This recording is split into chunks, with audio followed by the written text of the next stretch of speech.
No, Arlen, you're right. Women can't be hell priests. It's a thing. Right, laying that down right now. It's a thing. Yeah, that's the thing that I said unironically with no. I mean, it's a new thing, but it makes sense. It's officially part of the list of things that women aren't allowed to do. Mm-hmm. I'm just going to get out in front of this right now and just say this. I think Jamie Clayton's performance is kind of better than Doug Bradley's.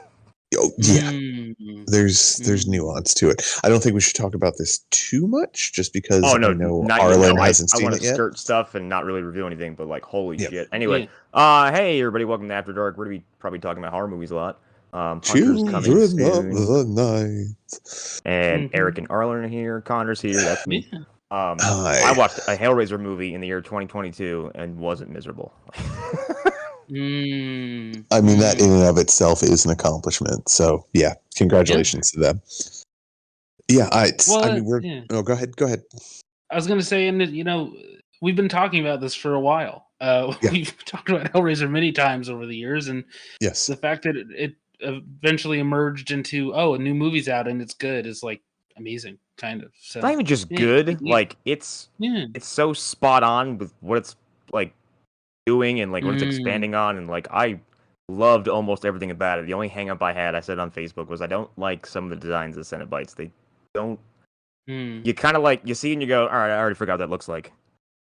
See, for me, I felt like that was okay, because I mean, this is essentially just a reboot of the entire thing. Yeah, it didn't really bother me. It just, I kept noticing it, and like some of them looked tiny, like the way they're being framed. And I'm I saw the shot you were talking about. Yeah, I know exactly what shot you're talking about. I think it was just a bad choice camera wise. That was it. Like, yeah, it's relatively minor, so I understand why you said like it's a weird thing, but yeah, I don't want to dip too much into it because Arlen hasn't seen it yet, but there's definitely things that I wasn't a huge fan of, but it was, I don't know, it's hard to explain without saying anything more. So I will just say I thought it was okay, and I feel like maybe this director just doesn't click for me as much as I thought he would, because I really like The Ritual, but I thought The Night House was doo-doo garbage. So I don't know. He's kind of 1 for 3 for me at this point. I love this, but I got to say the main characters, the survivors essentially, aren't really likable for me, and I kind of don't like any of them. Yeah, they're not likable, and that's one of my big problems. But yeah, I would say everybody should still go watch it, and I think they introduced a lot of really cool ideas and new mythos that seem to fit perfectly. Also, they go right for the jugular in terms of like they go from where Hellraiser 1 to Hellraiser 2 went in 2 movies in like an hour. Yep. Yeah. So it's, I mean, I think you will enjoy it, Arlen. I'll just be curious to hear your opinion on some of the things that maybe you saw or did not see that I didn't like. But yeah, the new mythos is great. Yeah, I'll be very shocked if I just hate it. Just if I'm just like that would really shock me. I am generally a fan of just about everything Bruckner has ever done, and I would take apart that statement a little bit, Eric. How many of his other anthology stuff do you distinctly know that you've seen? I know that we've had disagreements about the VHS movies in the past, but he's done a lot of anthologies. He did what was it? What is it? Southland? Not Southland. Oh, Southbound. Southbound. He did I think the wraparound segment in Southbound. I was going to say he definitely did not do Southland Tales. That no, he did not do Southbound movie. Yeah. No, but Southbound is the it's like the it's I know exactly what you're talking about. Yeah. It's I wasn't really into that. I don't know what it was, but just it didn't click for me. Like a lot of the shorts that I remember from that, they felt very mean for mean's sake, and that was it. They didn't feel like they earned anything that they did in them. That's fair. I actually have problems with that as well, but I liked his wraparound segment, I think. I can't remember. It's like an opening, and then it's like people like getting like brutally murdered, There's like the opening of the movie, Mhm. and then one of the murders is being like followed by something, and that leads into the rest of the movie, and then it sort of has like but other than that, he's done a lot of other stuff. I think he did he do the VHS segment with it's the guys who were like going out to make their own bang bus thing? I think that was him. Oh, the I Like You? I don't remember that at all. Isn't that That's the the one where the girl's face splits open. Yeah, she turns into Yeah. Yeah, I Like Yes. You. Yeah, that was that. I enjoyed that. I thought that was good. Yeah. Yeah, and he's got a couple of those. We've talked about Night House before. I still think a lot of that movie really rules for me personally. I think a lot of it's good, but I think the ending is nah. Like that movie was so atmospheric and so creepy, and then when you find out what's going on, it lost the plot for me. I just couldn't get into it anymore. To that and Men. I haven't seen that yet either. I haven't seen Men yet. I want to. My wife really wants to see it too. I'm surprised it's not streaming anywhere yet. Men is an experience. I had a feeling it would be, just because that gave me that it gave me that Hereditary vibe where I'm like, I don't know what's going on, but it's bothersome. It's Alex Garland. I'm not surprised. It's very like, I don't know how to explain this well. No, I can't. If I say anything, it will ruin the best moments of the movie.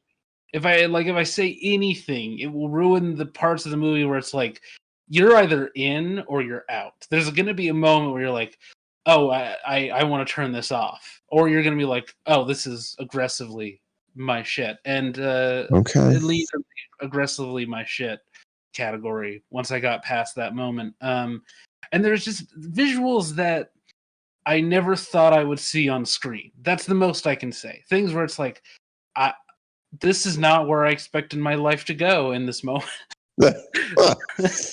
Jesus. I did not expect to be here today, but I'm here, and yeah. I was not ready for today.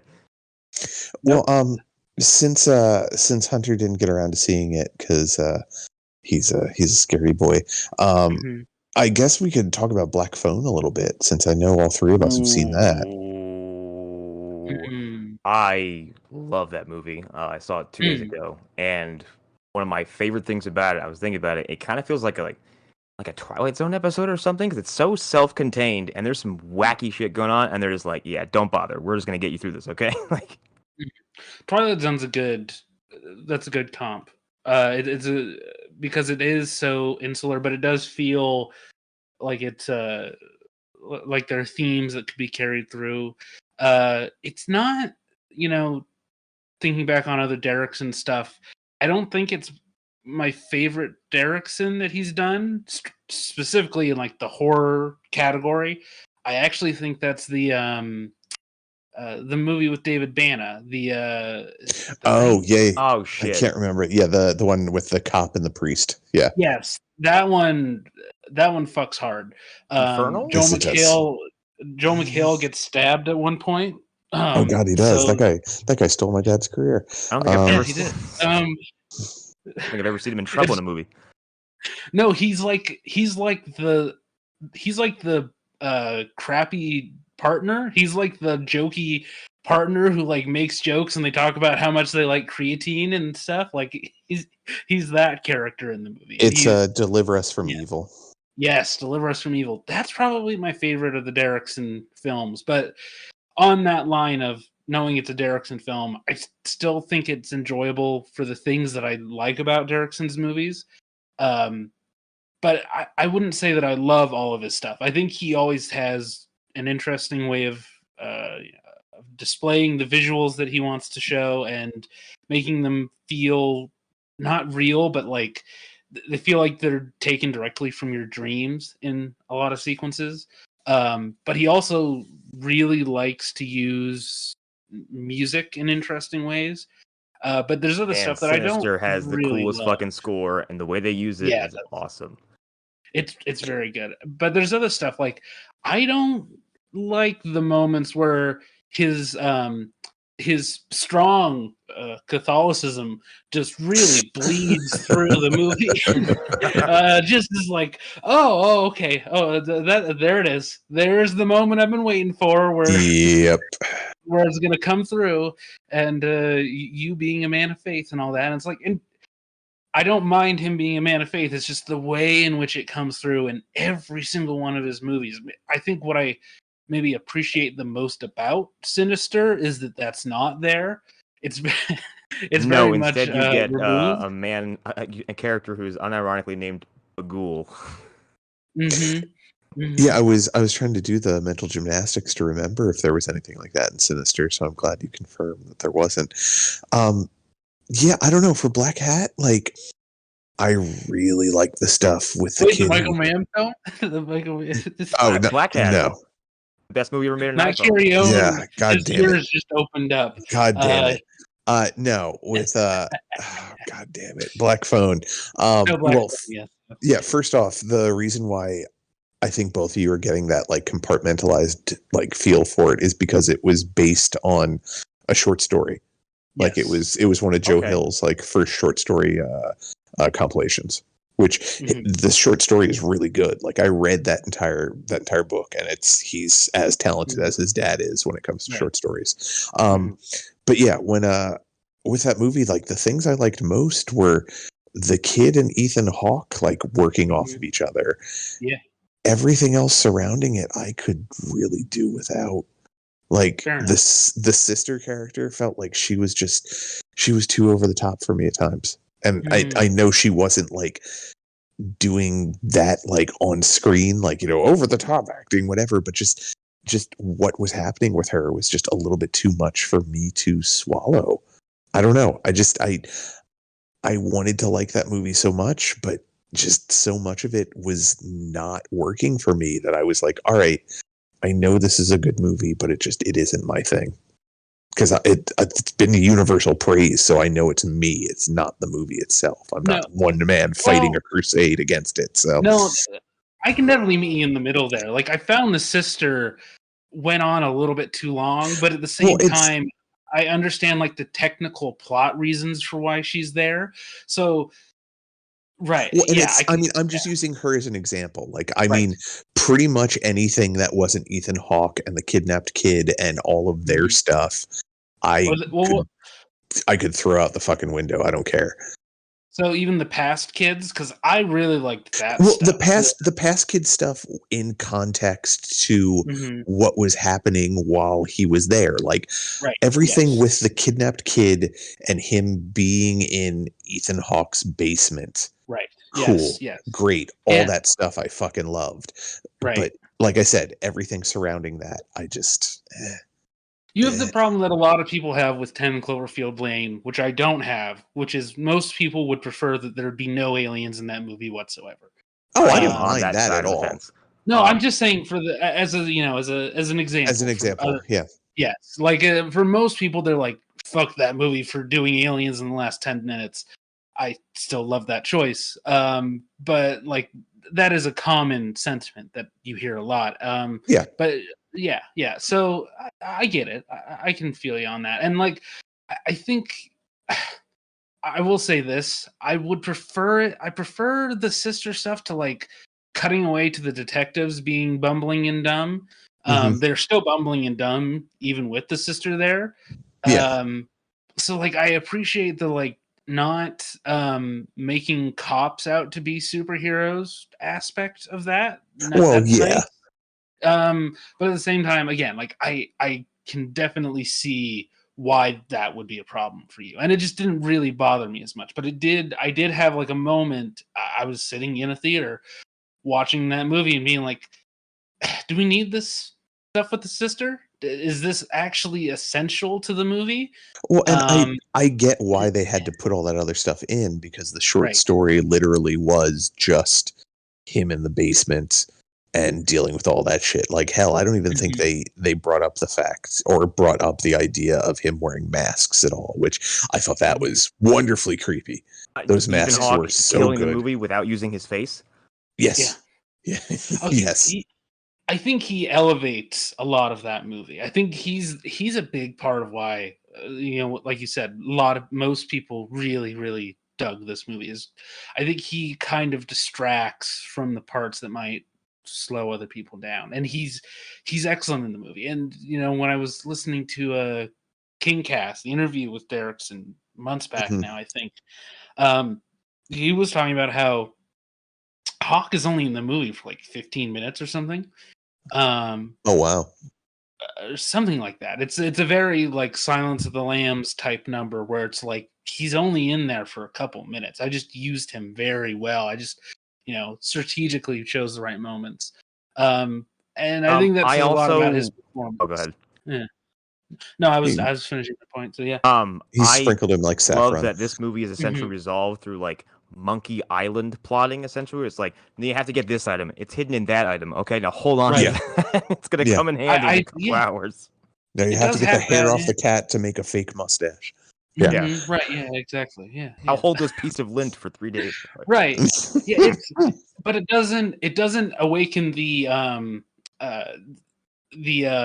Alone alarms in your brain where you're like, what, and I enjoy myself a good Home Alone at the end of a Bond movie, but it doesn't happen in this movie. You're like, oh, this feels believable. You buy it when at the end of the movie a child beats the hell out of Ethan Hawke. Bamboozles the shit out of that guy. Yes. Awesome.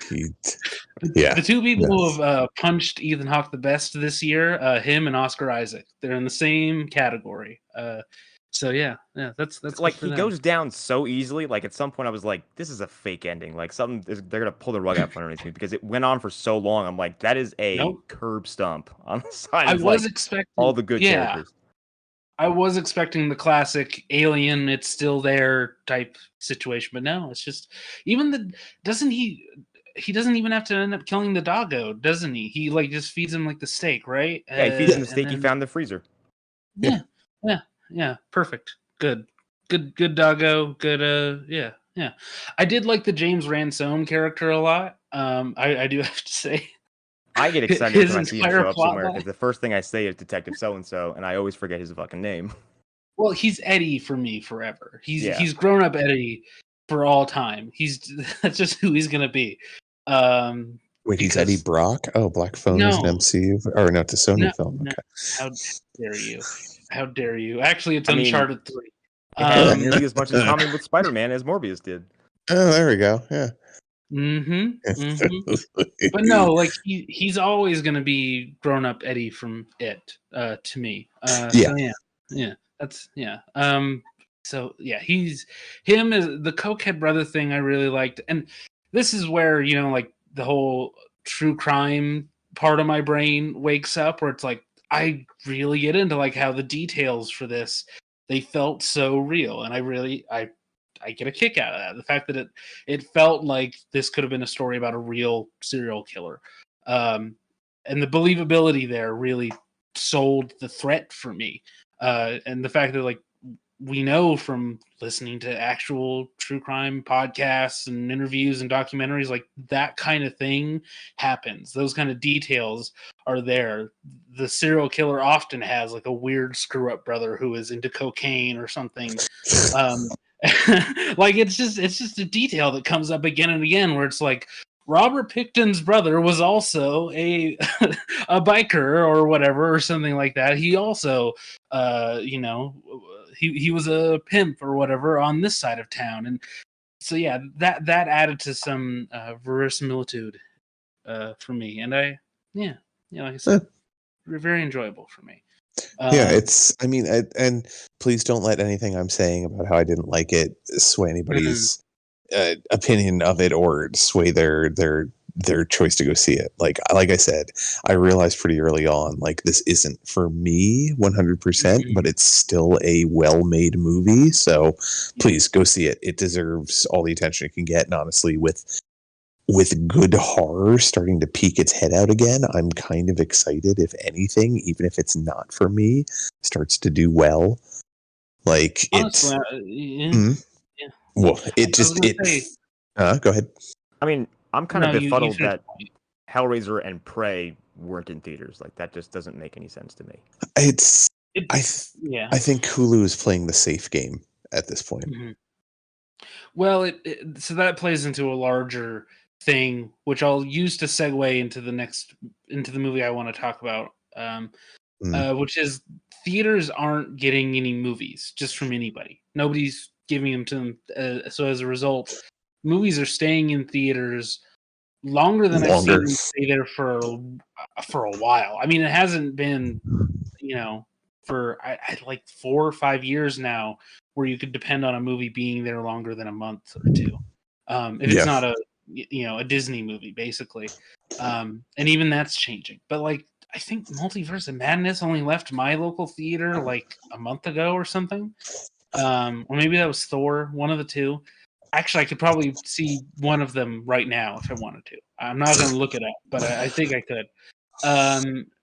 But like, and that's the thing that's happening. So as a result, the movie that I'm going to implore you all to watch as soon as you fucking possibly can, Barbarian, has been in the theaters for a good 2 months now, I think. Unless I'm getting math and time incorrect. I know nothing about this movie.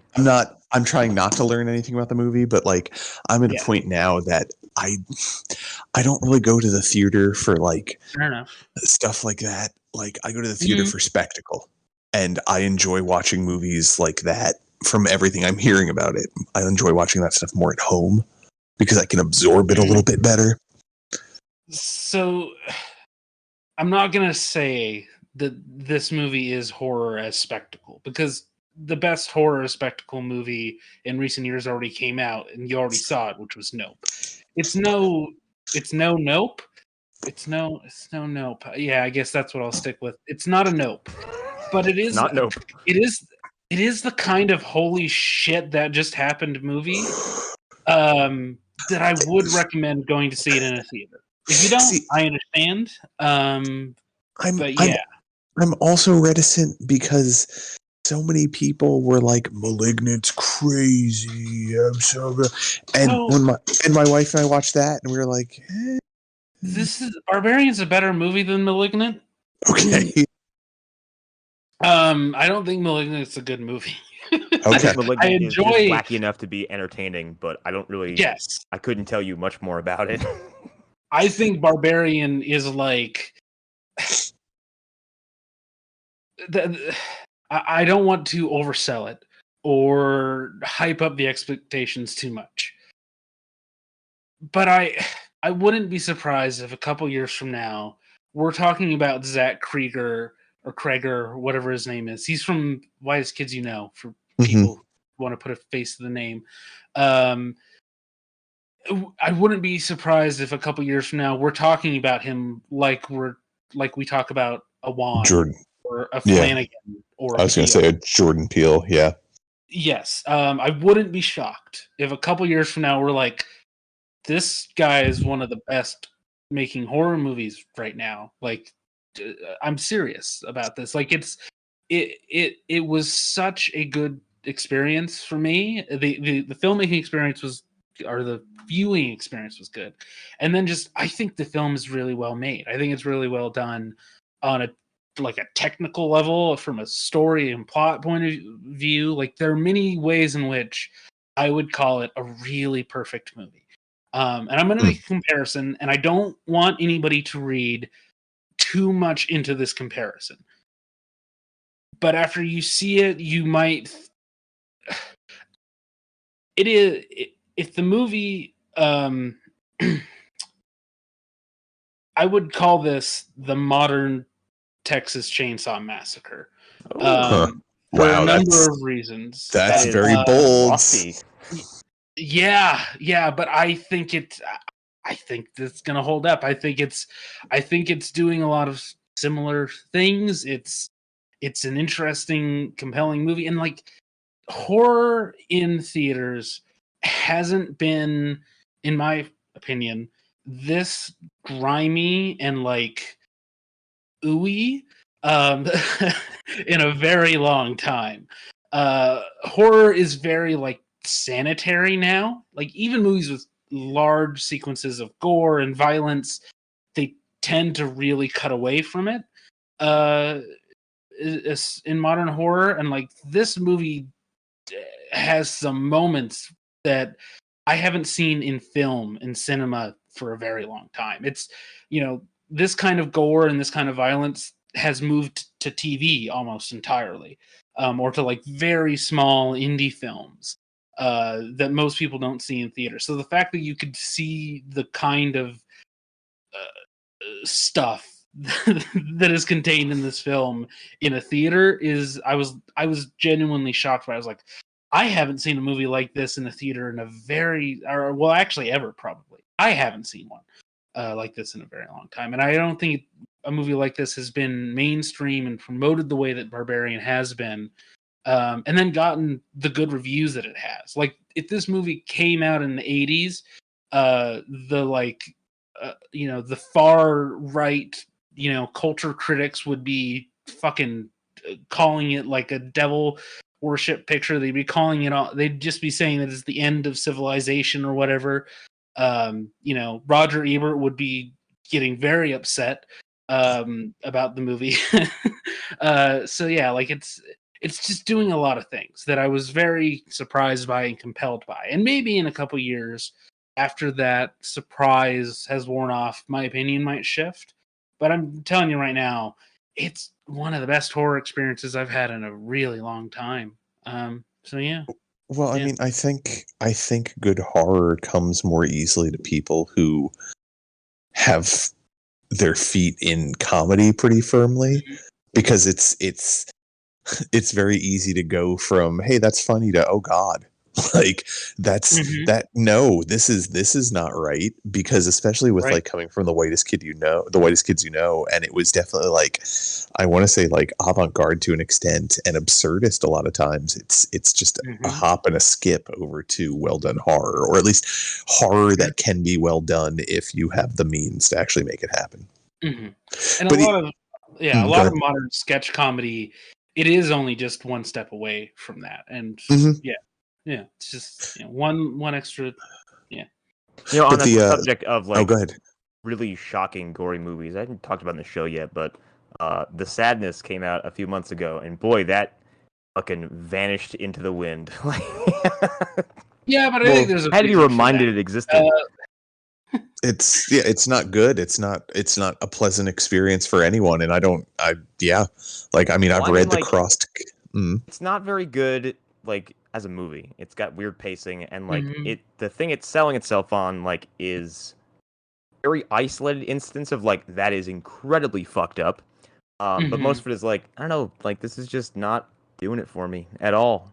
Like, there's isn't there a guy who's not under the effect of the stuff who talks about how much he enjoyed killing a baby? There's something along those lines. I think it's like, isn't it toward the end with the dude who's like living? I don't know. I haven't seen it. Yeah, it's weird, but like, there's like one particular thing in that movie that I was like, that did not need to come across my eyes, and that was the eye socket thingamajig.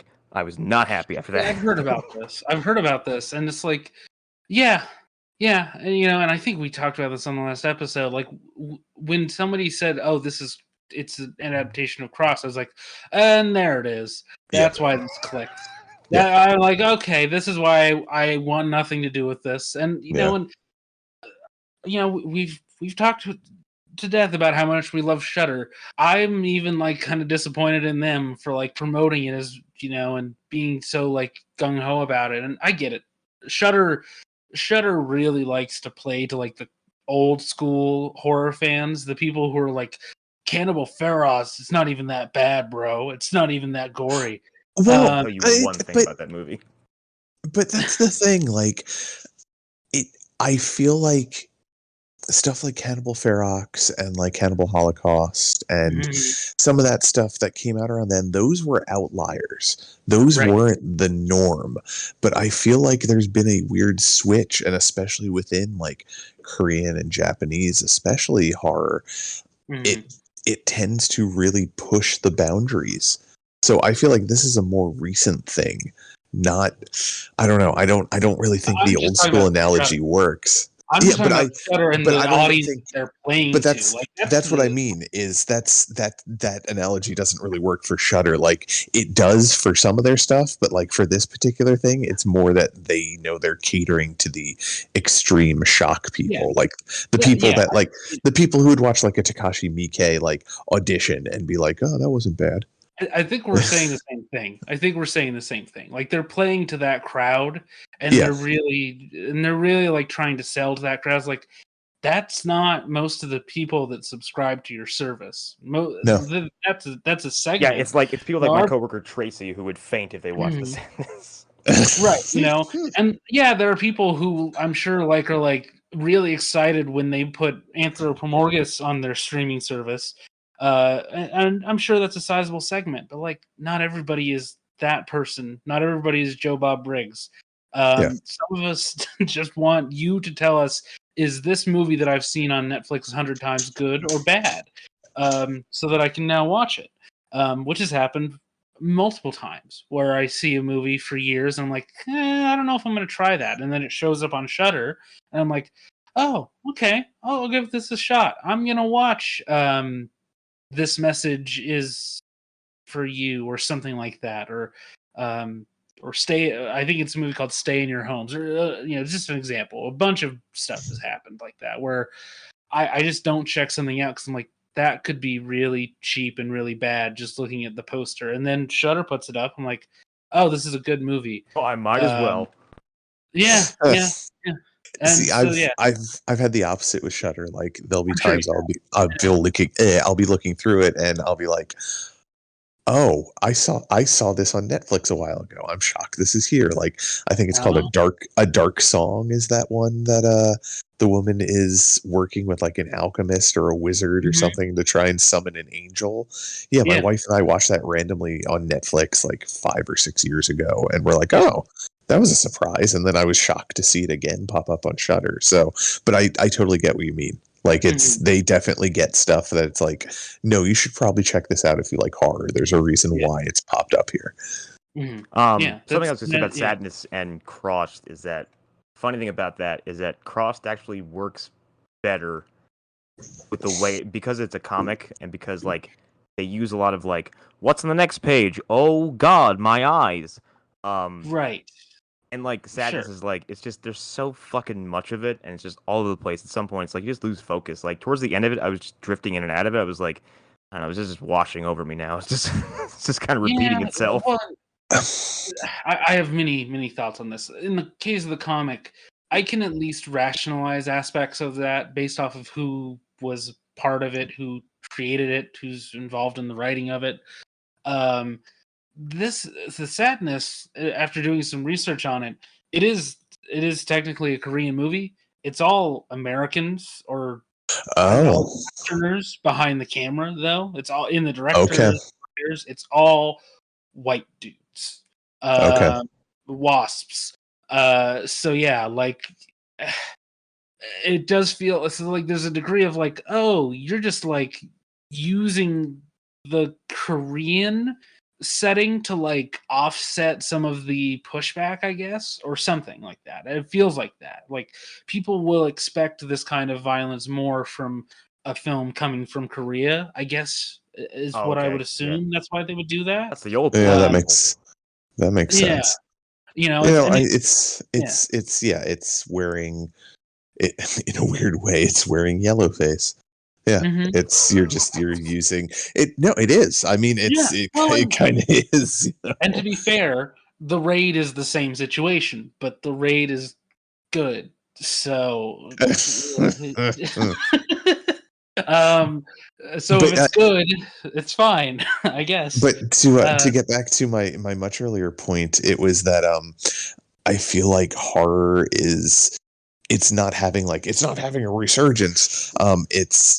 It's slowly like edging its way back into just films in general, because it was gone for a while, and it was making a slow comeback with like easy to approach stuff like Final Destination and things like that. But now it feels like, with the success of stuff like It and like more mainstream but kind of more horrific stuff, they're starting to actually take more chances with things coming out. So that's why something like a Barbarian comes out, or like Black Phone, or things like that. And I'm happy to see it happening. I have to accept the fact that like maybe my time of being super into horror was over. So I'm more selective about what I really like. Well, I think that's a part of it, but we also have to look at the context of, past periods of time. Like, it's been discussed before. I use Letterboxd a lot just for practical reasons, just to like keep track of what movies I watch. And I was like looking through movies that are available on different streaming services, and it occurred to me as I was looking at the numbers that like there's a sharp drop off in just how many horror films were made based off of Letterboxd's cataloging from the 1980s to the 1990s. And it's not a small drop. It's like hundreds of thousands more horror movies that they have cataloged in the 80s than they do in the 90s. It's just, and that's economics. That's the nature of the industry. A bunch of people had the money to make their own weird slasher knockoff movies in the 80s, and they didn't have that money in the 90s because people actually watched their films and decided how they felt about those films and didn't want to watch them anymore in the 90s. I think that what's happening now is a bunch of different factors. The economics of movie making have been pushing films towards the super low budget and the super high budget for years now. Horror is consistent, and there will always be an audience there for it, even if the studios aren't making the movies for them.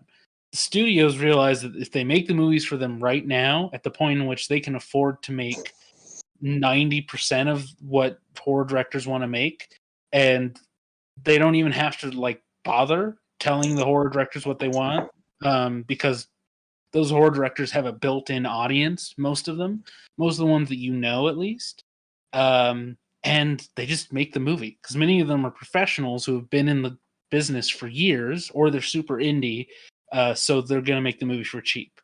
So like it's a confluence of events that makes it so that we're getting a lot of really good stuff at various levels in terms of budget and production. And you're getting to the point where movies are coming out that have very similar premises. They're about essentially the same thing. And if you don't like one, you can just wait for the next one to come out. Or the next movie with a similar premise.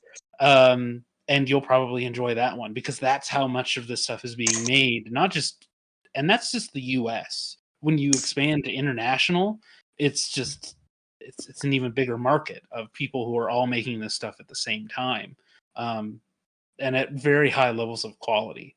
So like, I think we're just in a period where there's going to be a lot more really good horror being made. And I think it's going to last for a while, because people have the ability to make these choices and to actually spend their money on this, because they can't spend it on, I don't know, the Batman every single time. Yeah. They can't just do that over and over again and expect to get the same result each time. So, yeah. So to not even segue, because there is no easy way to segue, and also announcing that you're going to segue is poor taste. And yet you somehow did it and both not did it. Exactly. I am a conundrum. I am a question mark wrapped by an enigma, or is it the other way around? Anyways, I've been trying to watch horror movies every night in October just because I haven't done it in a while, because I got burned out on it, because it got old trying to find new stuff all the time, because I was having that conundrum of like, oh, let's watch this. Oh God, that was garbage. Let's watch this. Oh, that was okay. Like 1 out of every like 6 movies ended up being something I really liked. Anyways, I for the first time ever, I watched The Shining and Dr. Sleep back to back, and holy shit, it makes a great movie even better.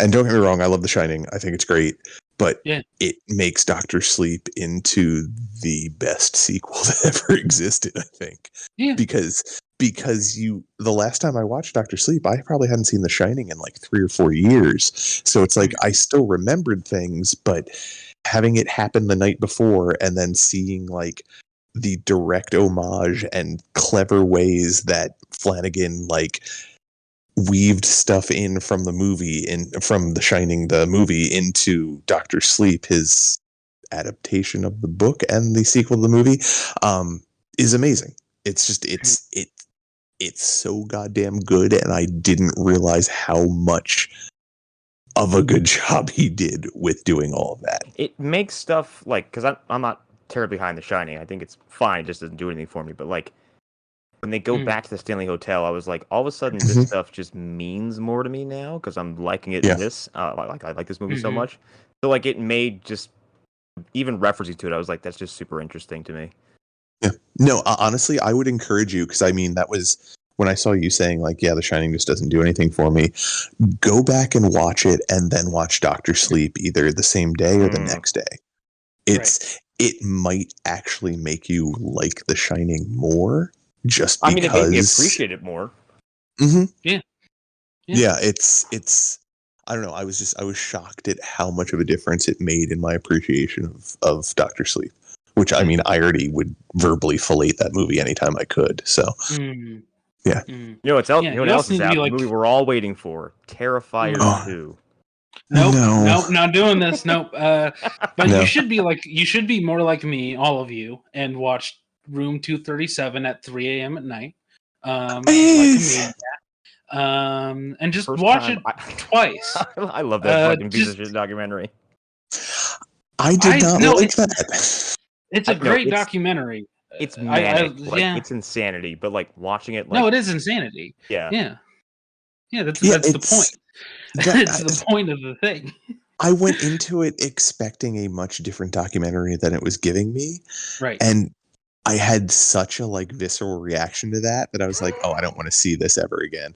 Like, because I went in expecting it to be approachable and not just, and this is what, like, just people rambling at you about why there's all these connections. Like, I couldn't deal with that. I could not deal with that approach. No, that movie is out. That movie is full insanity, and I mean, surprise, surprise, it's the movie I watch the most when I'm feeling insane. As like I'm not crazy. I'm not. I'm not mentally wrong. Which came first, watching this movie or the feeling of insanity? The feeling of insanity came before.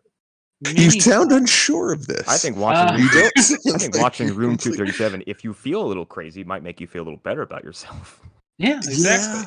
But that's how I feel about all of that director's work. It all, like, his stuff, that's what his stuff is about to me, is like exploring people who are a little bit out there, a little bit like.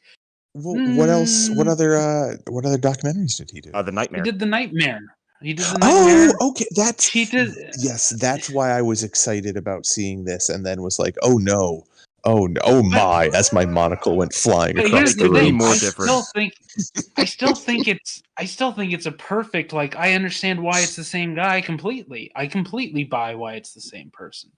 And he also did Primal Scream, which is like a short documentary about the old Screen Gems logo. And about how people have nightmares about that. Really? Yeah. Yeah, and then he also did a short about the movie. I don't know if it's specifically about the movie Magic, but the movie Magic with Anthony Hopkins is Hopkins and the dummy. Yeah, and the ventriloquist dummy. Yeah. And how there are people who have like memories of the commercial and it ties into the nightmare. It ties back into the nightmare. But he did a short about it. But yeah, and like he also did that Into the Matrix one. Yes, which I was okay with that, but it was more the spectacle of like, oh, people, what are you? No, what are you doing? But when you look at all of that together, it completely makes sense. All of it makes sense together as part of a larger career. It's like, oh, okay, this is a thing that he likes to explore. People who are. Their perception of the world is a little different. Their perception of the world is informed by trauma and many other things that they've experienced in life. Okay, knowing all this now or being re-educated on it, because I totally forgot it was the guy who directed The Nightmare, or the person who directed The Nightmare. Yeah. I might need to give it another go. Yeah. And also this 237, as crazy as those people are, it's the thing of, okay, they might be crazy, but they still do bring up legitimate points and things that are interesting. Their observations aren't based on invisible things. Like, it's all stuff they can point out, but like when they start talking about it, you're like, this is what you think about when you watch this movie? Right. Like, I don't take the guy who's talking about Jack reading a Playgirl. I don't agree with anything that he says. It's still fascinating that Jack is reading a Playgirl. That still is an interesting fact about the movie, and you can infer a lot of things about Jack as a character from the fact that he is clearly holding a Playgirl in the movie before speaking to Mr. Ullman. And the fact that Mr. Ullman says nothing about that. He sees the obvious Playgirl in his hand, and he's like, yeah, sure, whatever. Fuck it. I mean, you're probably gonna die up here anyway, so I don't give a fuck. Which I did real quick back to the Shining. Man, I forgot how much of an unbelievable asshole Jack is from the drop. Oh yeah, Stephen King is correct. His problem about yeah, and he's absolutely correct. The thing that I wrote, that was just me postulating. But I mean, if that is exactly why Stephen King said he didn't like it, like I completely agree. But yeah, go ahead. No, what did he say? He said many things over the year. He said many things over the years, but the main things are he thinks that Stanley and him just come from different world perspectives. Stanley acknowledged, like, ardent atheist, didn't believe in an afterlife whatsoever. He had a conversation with Steven over the phone. Like, he asked Steven, do you believe in an afterlife? And Steven said, yes. Yeah, I do. And Stanley's response to that was, and then he hung up. So that tells you a lot about him. And then does seem like a guy who would tell a kid that Santa Claus doesn't exist just because he could. Right. Yeah, exactly. Yeah. Exactly. Unless he's yelling at Shelley that she's actually going to die. that's where his morals will flip a little bit. And also, Steven felt that Jack was crazy from minute one. He was just like, there's no descent into madness here. He starts the movie as insanity already. Yeah, and I kind of agree with that. No, I don't disagree with the portrayal. That works, but it's just it's shocking to me because The Shining is the movie that a lot of people cite as like, oh well, that's that was Jack Nicholson, one of his huge breaks, and it's like he's comically like mean in the movie, just. Like, Dad, I'm hungry. We're going on this 4-hour trip, and it's 1972 or whatever fucking year it was. Well, you should have eaten your breakfast, shouldn't you? Like, sounds like it's a your problem kind of thing. Yeah, like, fuck. Like, sorry, kid, you're gonna starve. Like, fuck you. Like, I would do anything for him. No, you wouldn't. You lying fuck. But I think that it's interesting how, again, I think Flanagan, like, he somehow makes it work. He makes you believe that. Like, he buys back the utter disbelief at that line in the next movie where you're like, I believe that the person who can say all that can also love his child, but also just be a raging maniac. Like that. I mean, it lies a lot on Henry Thomas's performance in the Gold Room, and the way that he plays Jack. It's just chef's kiss. Yeah. Entering the match. We have an Ent. The Ent. The Ent. Okay, now I am dying to see you commentate wrestling. That was a slice of comedy gold. Oh no, entering the fight. Man. No, I was trying to do the video game thing, but I don't know video games enough to. It's was the this, meme, Was this your attempt to be the Street Fighter announcer? Like, You're like one step away from being like Japan. Yeah. And there he goes. Thailand. Tiger. Now entering. Tiger D. No. Yeah. So actually, Hunter, this would be something you could talk some about that's horror related. I just watched before we hopped on to start recording the newest gameplay trailer for Dead Space, the remake. Yeah. And I hadn't realized like how much of a remake this looks like it's going to be. Like, so they added the. They fixed my biggest problem with the most insane thing I think about Dead Space, the first one, is that Isaac Clarke doesn't say anything. Yeah. He doesn't? He is literally, you're walking through like a derelict spaceship, and he is just dismembering gore monsters without saying a word. Yeah. It's it's a game about a man becoming a sociopath. Yeah, that's what it is. Oh boy, it's so weird. No, it looks great. I mean, I'm so excited for this thing. It does, but I'm worried that like I'm gonna play it and be like, this is just the entire first game. It looks great and it plays great, but it's just the first game again. Yeah, that's my only concern. I mean, I'm kind of the mind if they do that, it's fine because supposedly this is gonna be the jumping off point for they're gonna reboot everything. Maybe it won't. Maybe it won't be the same game. And like you said, I wouldn't be angry at it if it was the same game. But oh god, please let this be successful. I need this game in my life. Honestly, for real. Because they're making Iron Man to this. Callisto Protocol looks cool as shit, and I kind of want to get it. Yes. Yeah. When does that come out then? That is in December. Okay. For some reason, I thought it was coming up sooner. Yeah, Arlen, are you familiar with Dead Space at all? Arlen 404s. Arlen, like the queen seeing a black elf, evaporated when we started talking about video games. Video games just fucking disappeared. Oh no. No, Callisto Protocol. Yeah, I mean that's like, oh wait, we're getting two Dead Space like games. Well, one is an official Dead Space game, and the other one is essentially a Dead Space game. Because wasn't it created by the same guy who worked on the first Dead Space? The original creator. It's literally the original creator. Yeah, it's cool, but at the same time, like there's so many Dead Space lives coming out. I'm like, all right, no, I'll play these two, and then the other ones I'll ignore. Yeah, exactly. Until a good review of them comes out. Yeah, exactly. Yeah, like with everything else. No, but we were talking about Dr. Sleep and The Shining because I had recently watched The Shining and then Dr. Sleep back to back, and just how much it made me appreciate what they did in Dr. Sleep before. That was like 6 hours of your life? No, it wasn't in one day. I'm very old. It took 2 nights. So, yeah. I imagine you had your sleeping cap on, and you're walking around your house like an old candle.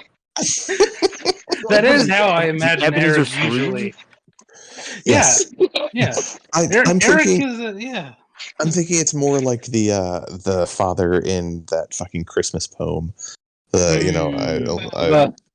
Up from the rooftop came such a clatter that I'm that guy. Yeah. You are absolutely a character that's just in an apartment in Moby Dick. If you just looked up in a window, it's like, that's you. Yeah. Eric is Dickensian. If I Well, no, but that wouldn't work because I would be dead already if it was Dickensian times. That's true. Yeah, that is true. I would be the oldest man in the country that I live in. So true, or Jack the Ripper, one of the two. I mean, we can't rule it out. I mean, can we rule that out? Anything's possible. Hunter knows something about that, being the Zodiac killer and all. Yeah, but we don't talk about that. Oh, that's fucking means you're also Ted Cruz. Yeah, exactly. That's insulting to me. Well, You had to go. Your kids were there. I do want to on the Dr. Sleep Shining thing. It's interesting. That was kind of my experience when the movie came out, because and maybe I'm compressing time, pre-pandemic stuff and all that. No, nobody does that. No. What? I distinctly remember seeing The Shining in a theater, and I think in the exact same theater, maybe a couple weeks later, seeing Dr. Sleep. Okay, that would still be enough though, because seeing Dr. Sleep would like be such a revelation the first time that it would awaken all that stuff. So I can see that. And that was an experience, seeing them in that close succession and being, and the two memories are heavily interlinked for me. Like that, the experience of that and the emotions of that were very strong. And I do think I had to see the movie a couple times to just appreciate it on its own merit. But it's just like, I said this, I think, on your post about it. Like, I do miss Flanagan doing movies. The only people I can blame are the people at Warner Brothers. And it's not even the current administration. It's like they're getting 2 administrations back or something. Well, when the next administration seizes all water in California, they'll make when Nestle buys Warner Brothers and they. You mean Nestle, the subsidiary of Disney, buys Warner Brothers? And they make propaganda films about Batman, like hunting down thieves who steal corporate water.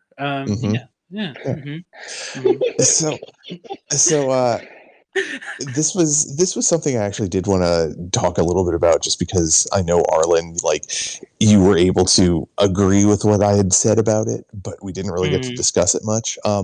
Movie I watched the day after Dr. Sleep was Jacob's Ladder. And have you seen that, Hunter and Connor? I imagine you have. I love that movie. Okay. Hunter, have you? I've kind of been like dancing around it because it inspired Silent Hill, essentially. Yes. So yes, you should. You should. And honestly, I should watch it. Just having rewatched it recently, like, it is definitely freaky if you're not into horror movies, but for the most part, it's pretty harmless. Like, it is. It's like, oh god, freaky thing. All right, now let's spend the next like 20 minutes to half an hour like just dealing with like domestic shit. Oh god, freaky thing. And then there are moments where it becomes full tilt horror, but it sort of pulls itself back. But those moments are very, very, very freaky. Well, it goes from Eric, like just like nightmare fuel to very contemplative in like a couple beats. Yes. Yep. Like I was reminded when I was watching that the AMC 101 horror things just on the background, and I was eating, and they got to that club scene where the woman is like getting like fucked by a demon or whatever. And I was like, well, that's enough. Guess I'm putting that in the fridge for later. And that's the other thing, like, the movie came out in what, like 90 something? Was it late 80s? I think. It was 91? Okay. I think it was, if I'm getting the director right, it's like it's made on the cloud of Fatal Attraction. Okay. But I was just gonna say, like, the special effects that are in it, they work so well because they're so simple. And I like there's nothing that you ever see that's like, dear Jesus, that's the most horrific thing I've ever seen, because they don't let you spend any time on anything for too long. And that's definitely where the Silent Hill thing came from. You can't like look at things critically because it's just so wispy, I guess is the best word I can think to describe it. It's so like out of focus. It's that sort of, seeing something in the corner of your eye. 100% thing. It's that type of dread that's in the movie, Hunter. So I don't, like I said, How dare you disagree with me? And it is Adrian Lyne, the director of this year's Deep Water, where you can see Ben Affleck just killing 20-year-old men fucking his wife just over and over again. What? Just Deep Water. That's the movie where the Ben Affleck Anna de Armas memes come from. And their long relationship. But yeah, that's where that comes from, and that's a film where things happen. But with Jacob's Ladder, the thing I wanted to bring up was that I chose to watch that because I felt in ways thematically it really connected with Dr. Sleep. And like it's not anything I can put my finger on, but it was just like, no, these kind of vibe together really well. I don't know if anybody else thinks that who's seen both of them recently or is super familiar with either of them. I haven't seen either in a long enough time to not really have anything to say about that. Gotcha. Similar. I don't remember enough, but I think that there's certain like larger themes about death and the weight of death and what that actually means that I can see why why you would do one as a response to the other, right? Yeah. All right. No, I think that does definitely put a finger on it much better than I could come to, because I was just like, oh no, there's doctors and it's spooky. Well, yeah, because I couldn't say like it's a plot thing. Like the plots couldn't be further apart, and like the perspective of the movie on the afterlife couldn't be different. And like and paranormal events and high strangeness and all that, like they couldn't be more further apart. But it's more thematic stuff that I can definitely see connecting to things. Doctors are liars, so obviously, like, right? Yeah, exactly. Yes, and they were being lied to in Jacob's Ladder. It all connects, man. I see the lines connecting everything. Also, just trauma, just trauma, and the way that trauma impacts us and how we deal with horrific situations, which is actually a good segue and kind of a wrap back around. I do want to talk about a movie that I feel like I've been shouting at all of you to watch for the last year, and I'm just gonna say one final point on it. And if that's true. Yeah. He does yell at me a lot.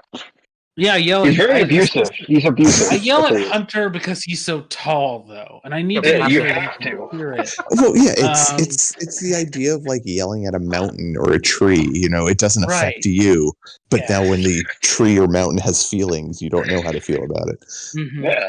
Yeah. You just gotta be careful. Words hurt. Words are breaking up. You know what? I'm going to take that into account. Just because my heart is bigger, like 5 times bigger than yours, doesn't mean it can't break. Yeah, that's a good point. It's a good point there.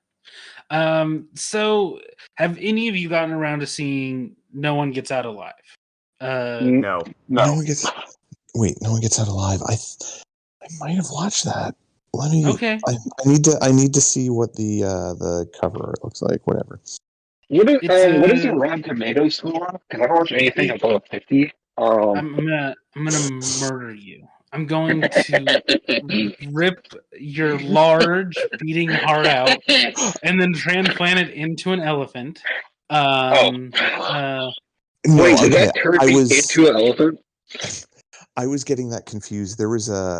I'd seen the trailer for No One Gets Out Alive around the same time that I saw the movie about the woman who goes to Mexico and goes through like a bruja ritual with possession. And it was around the same time, so I could never remember which one was which. So no, I did not see No One Gets Out Alive. Okay, they do have similar things going on. So No One Gets Out Alive. It's I really loved it. I was very impressed by it. I thought that a lot of it was, sort of what I was saying about themes. Like the themes of it were interesting. I thought the cast and the directing was striking. I'm very fascinated to see what this director does next. And then, circling back to the beginning of our conversation, it is based off of source material from the writer of the original The Ritual book. And it is also produced by David Bruckner. Yes, and it is as close to a sequel to The Ritual as will ever exist. I think, based off interesting. Okay. Yeah, how many fucked up deer demons are in this one? Exactly. Well, there's not a deer demon, but like, and I was very cagey last year because I wanted you guys to watch the movie, but now I don't give a shit. Fuck you. Evidently, we don't either. So go ahead.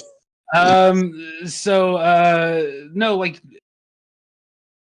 I would call it a sibling of the deer demon. Is the sort of hidden secret of the movie, and it's dealing with a lot of similar themes. It's just doing like the inversion of The Ritual. The Ritual is a bunch of rich people going into the forest intentionally to deal with suffering. This is a movie about a woman from like Guatemala, I think, some Central American country, who goes to Chicago to find a better life, and she finds herself living in a place full of women who can't get green cards. They have to live there because the only place that takes cash. And as tends to happen in real life, that's a place where people get taken advantage of a lot. Hilarious. So it's all, again, an inversion of The Ritual. If I could really think of one, that's what it would be. It would be someone who has to put themselves in this situation, doing so and dealing and going through similar things with trauma. She's likewise with the characters, lead characters of The Ritual. She lost a family member, and that trauma haunts her, and it's what sort of allows her to see through what's going on. And yeah, it's just it uses a lot of the same things that are established in The Ritual, and it's so close thematically, visually, and in the filmmaking that if you cut the two films together, you'd be like, okay, this fits completely. This entirely makes sense. It feels like it's part of the same universe, in the best possible way. And yeah, I'm really surprised nobody's talked about the movie. It doesn't get the same amount of attention. A year later, I feel like I'm the only one that remembers that this movie happened. So yeah. Well, Arlen, you keep talking about this movie. I don't find anything on the internet about it. I don't know. It's weird. This is the first time I remember you bringing this up at all. Actually, like, yeah, it's kind of odd. Actually, strange. What were you even talking about? I don't really remember. Wait, who's Arlen? I'm just playing it out there. He's just turning to dust in front of us. I am actually going in and out though because I have to be up at 4 a.m. tomorrow. Oh God. Okay. Yeah. Well then, yeah, we should probably wrap up. Yeah, Hunter came in. I was going to do a bit, but then he said the thing about 4 a.m., so I guess I'm back now. I guess the bit is over. I was going to do a whole thing. Just so people go out there and watch the movie. Tell me I'm wrong. Maybe I'm wrong. Maybe this movie's bad. Tell Arlen he's wrong. Tell me a year later that I'm wrong about this movie that I was very impressed by. And again, nobody talks about this. The Ritual, 5 years later now, 6 years later almost, people still talk about it. Oh my God, is it really been 6 years? Holy shit. I think it has. I think it's pretty close. God, I fucking hate time. Time is bad. Fuck time. But yeah, like people bring it up all the time in reference to David Bruckner usually.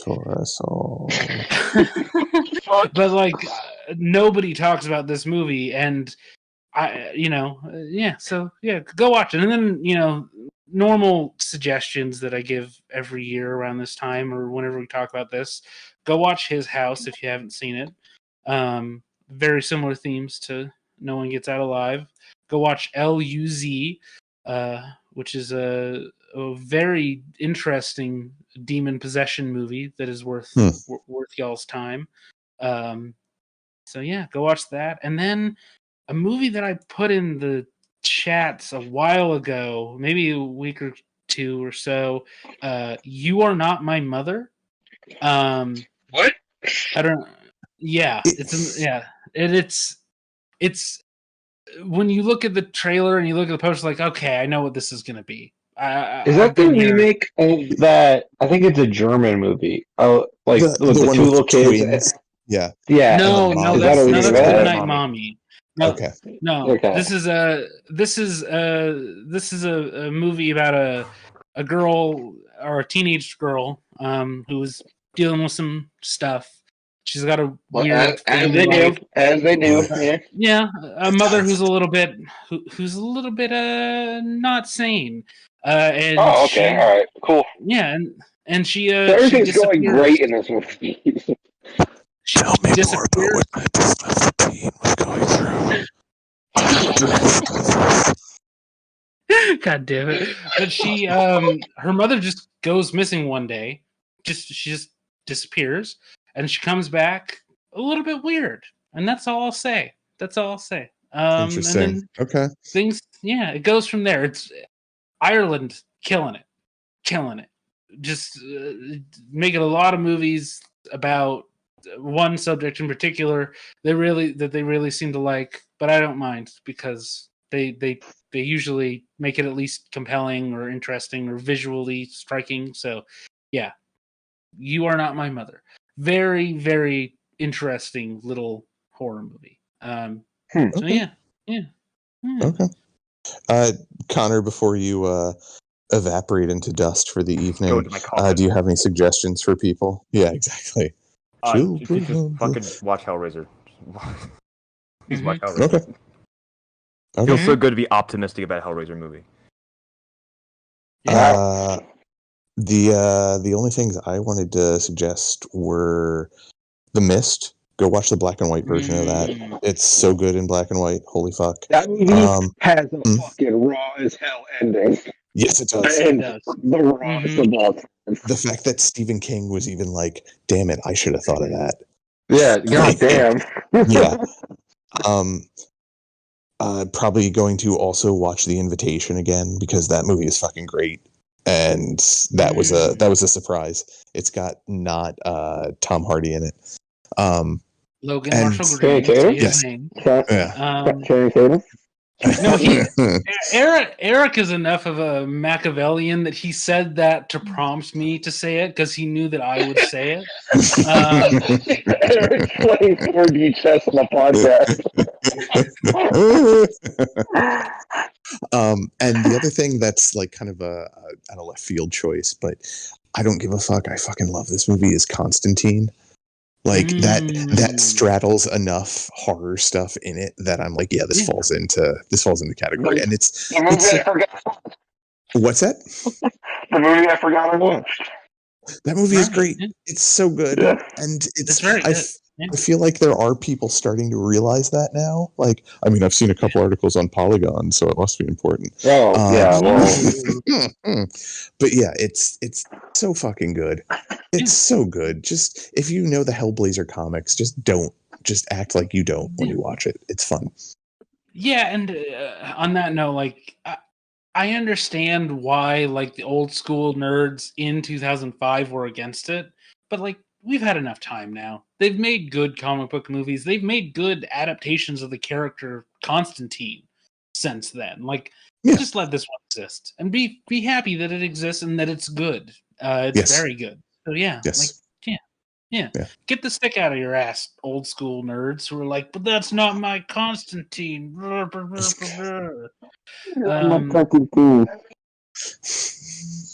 a Constantine. But yeah, that's about it for me. I'm excited to check out Werewolf by Night and the Flanagan young adult fucking adaptation.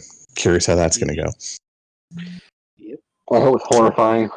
Yeah. The sheriff is in it, so that's good. I have a prediction. A hand is going to get stepped on or mangled in some way. Oh yeah.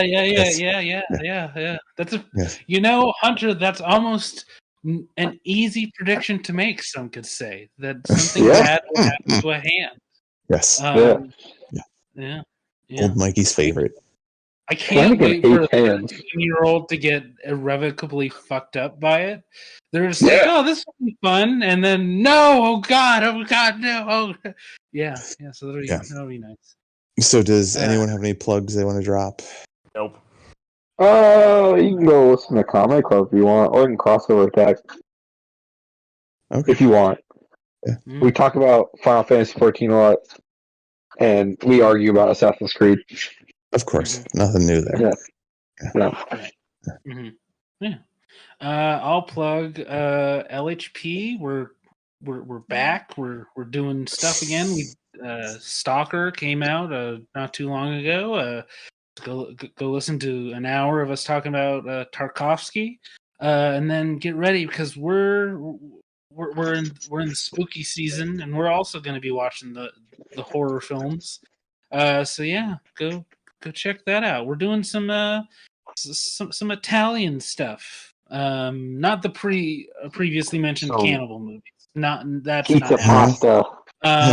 But the other Italian stuff that most you're people doing some of that Jello horror stuff. Yes, we're doing the Jello horror. Jello horror, Italian Jello movement.